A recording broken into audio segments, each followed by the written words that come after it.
Good day, everybody, and welcome to another edition of the Military and Foreign Affairs Network. I am your host, the voice of reason. As we continue to watch the escalating crisis between Taiwan and China, and as I talked about before, we'll probably continue to see the Chinese throw relative military grade temper tantrums towards Taiwan, in which we'll continue to see some military exercises by the People's Republic of China trying to intimidate Taiwan. But ultimately, for the Chinese to be successful, they would have to launch what would be tantamount to the largest amphibious invasion in the history of the planet, even quite possibly rivaling the D-Day invasion.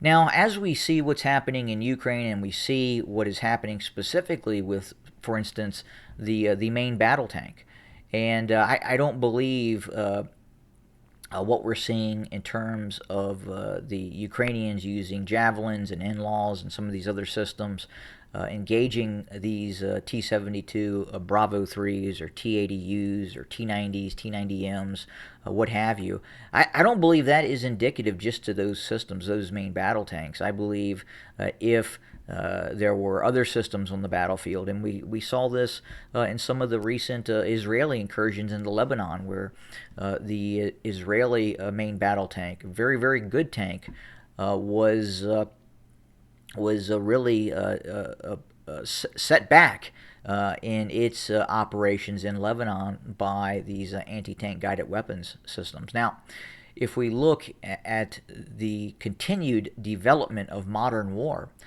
what would some of these precision-guided anti-ship systems, or even systems such as the Hellfire missile, do to amphibious landing craft that may be looking to land on Taiwan? Again, the Chinese have to cross 100 miles of ocean and then conduct an opposed landing on the beaches of Taiwan. And as we know, the Taiwanese have a great deal of systems that have the ability to strike these surface vessels, these slow-moving amphibious assault craft, landing ship tanks, landing ship docks, the likes of which we saw during the D-Day operation, that the Germans at the time just did not have the same technology that existed now.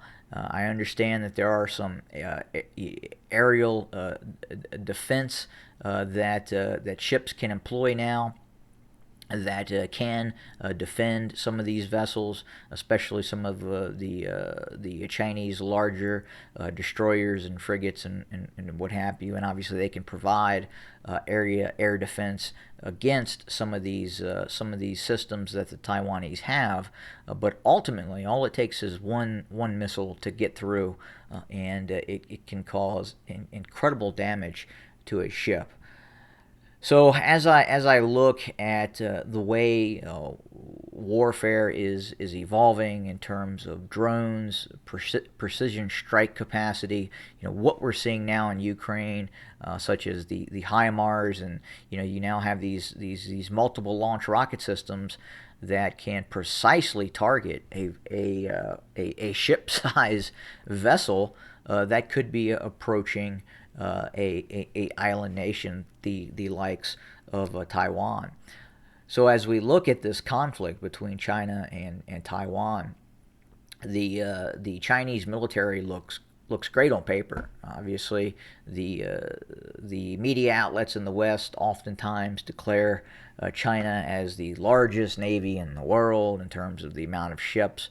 But those who really study this understand that it's a bit different than what the media talks about and how they project the power of China. Look, a lot of these systems that China has, they've just not been tested yet. And that goes with most of what the Chinese have deployed right now. We just don't know how good they will operate in an open war. We just don't. We don't know if these air defense systems that are on these Chinese vessels would have the ability to detect and then shoot down some of these sea skimming anti-ship cruise missiles, and then also the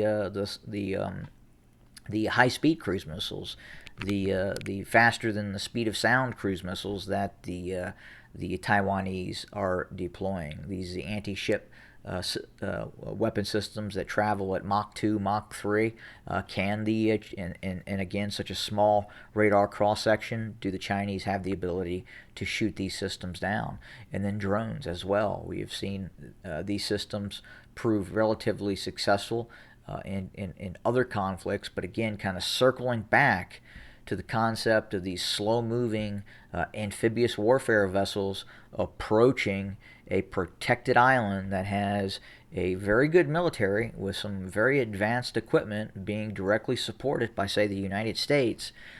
I just think or believe that times are rapidly changing, and the Chinese are aware of this. And as I talked about before, I believe that the Chinese believed that they could retake Taiwan. They probably would have made a move. But at this point, the Chinese are tremendously unsure of its capability. They are unsure if, in fact, what things would look like if they launched said operation. I mean, it could be cataclysmic for the Chinese.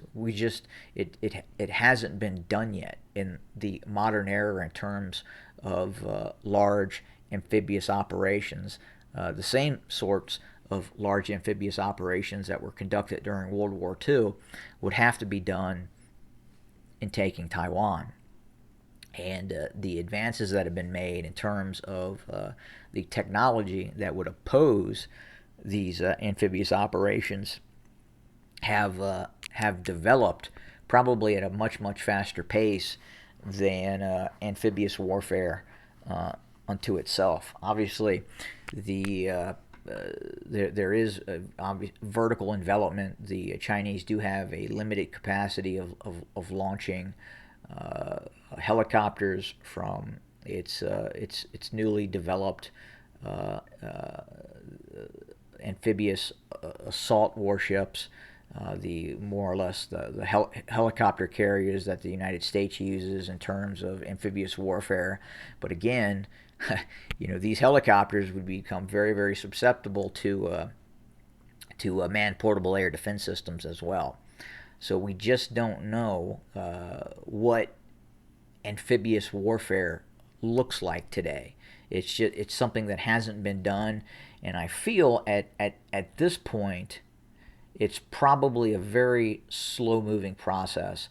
You're not going to have the element of surprise. You're going to see warships gathering in certain areas of the globe, and you're going to have this information. So you're going to know where the Chinese are building up at. You're going to have the ability to even strike at some of those build-up locations, those staging areas.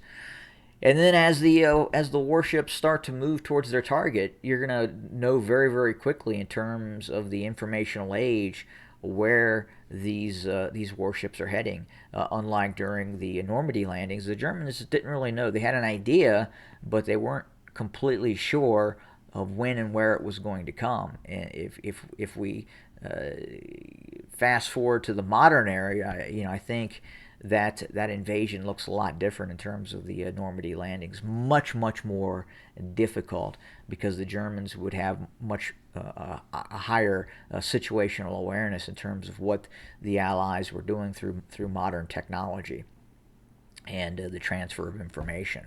And again, the same thing with the Chinese. We just don't know what this is going to look like, but it would probably not be a fast operation. It would have to be a slow moving operation where the Chinese would look to degrade and destroy the Taiwanese ability to defend the island, and that would be a very slow process in doing that. And again, we just don't know what it would look like in this modern era with these modern weapon systems, again engaging these slow moving amphibious warships that would be heading towards Taiwan. Again, we're heading into the great unknown right now in terms of amphibious warfare and the type of operation that it would take to land on the well-defended, fully independent nation of Taiwan.